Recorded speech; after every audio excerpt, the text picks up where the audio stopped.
Bonjour, notre leçon aujourd'hui portera sur le thème Science et art.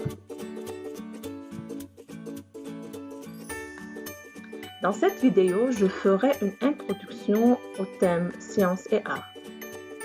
À quoi s'attend-on dans cette vidéo? On s'attend à voir le lexique propre à la science et à l'art, voir quelques idées directrices du thème, voir d'une part le point de vue du scientifique et d'autre part le point de vue de l'artiste. Et cela va vous servir comme argument dans vos productions écrites. Quand je dis science, je dis ou bien je parle de la médecine et tout ce qui est attaché à la médecine. Je cite entre autres la chirurgie, les remèdes, les techniques médicales, la greffe, etc. Je dis aussi la technologie qui entre dans notre vie quotidienne, comme appareils, outils, machines, ordinateurs, le numérique en général, etc.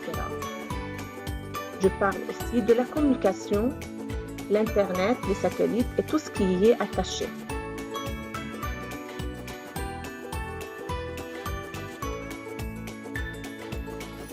Quand je dis science aussi, je parle des nouvelles inventions, je parle de l'exploration de l'espace, je parle des armes biologiques, chimiques, noires, etc.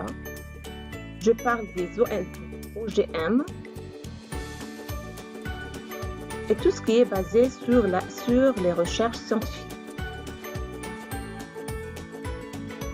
Alors que, quand je dis art, je parle de la musique, la littérature, la peinture.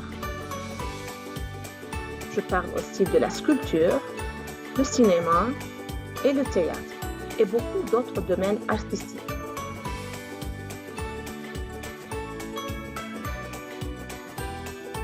Commençons maintenant par quelques idées directrices. Ce sont des interrogations qui constituent un fil conducteur du thème. Tout d'abord, l'art et la science se contredisent-ils? 2.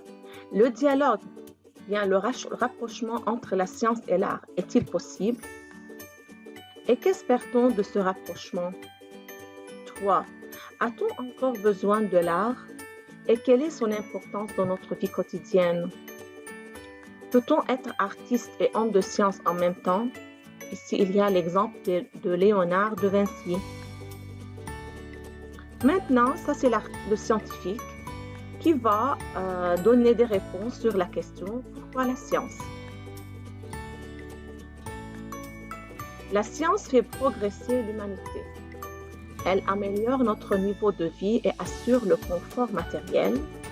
La science a rendu le monde plus petit grâce à la vitesse des communications et les moyens de transport modernes. Pourquoi la science aussi? La science offre l'espoir à beaucoup de couples stériles, à des aveugles, à des invalides, etc., de mener une vie quasi normale. La science éloigne le danger de la mort. La greffe des organes en est le meilleur exemple. Grâce à la science, on a découvert des vaccins qui ont débarrassé l'humanité des épidémies. Grâce à la science aussi, on peut explorer l'espace et peut-être trouver une planète où la vie est possible. Grâce au progrès technologique qui est basé sur la science, on a pu trouver et utiliser des sources d'énergie alternatives et par la suite diminuer la pollution. Grâce à la science, on a pu alléger des douleurs et diminuer la douleur des malades souffrant de maladies incurables, et ce par les médicaments variés.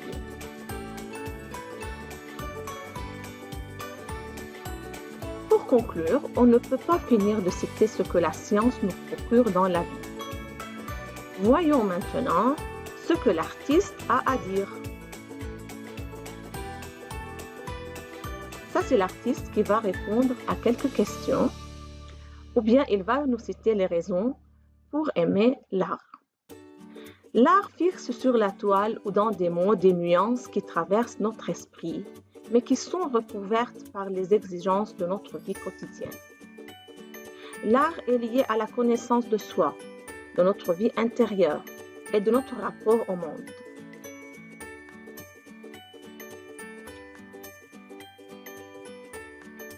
L'art est un moyen de délassement, une occupation destinée à remplir le temps libre par une activité esthétique.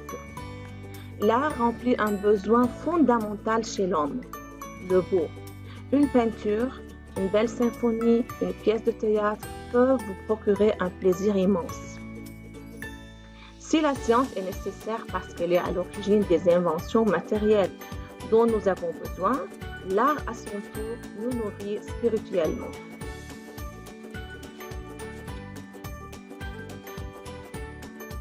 Enfin, chers amis, si vous voulez bien voir la nécessité de l'art, essayez d'imaginer votre vie sans votre musique du matin ou du soir, sans une peinture accrochée sur le mur de votre chambre, sans un bon film de cinéma, sans une chanson qui exprime vos sentiments. Même dans la guerre, on a utilisé les poèmes qui poussent à la révolution contre l'injustice et des chants qui encouragent les combattants à l'héroïsme. Pour conclure, nous avons vu comment la science ainsi que l'art nous sont nécessaires. La science par son utilité, l'art par sa beauté. Mais trouver un point commun entre les deux serait-il possible? Voyons l'exemple de Léonard de Vinci. Il était un artiste, un homme d'esprit, scientifique et ingénieur. Léonard de Vinci était un génie. Dans ses œuvres artistiques et dans ses inventions, il partait toujours d'un point de départ, l'imagination. L'imagination créatrice pourrait être le point commun entre la science et l'art. Merci d'avoir suivi cette vidéo. J'espère qu'elle vous sera utile et à bientôt avec une nouvelle vidéo. Soyez saufs et sains dans vos maisons. Au revoir.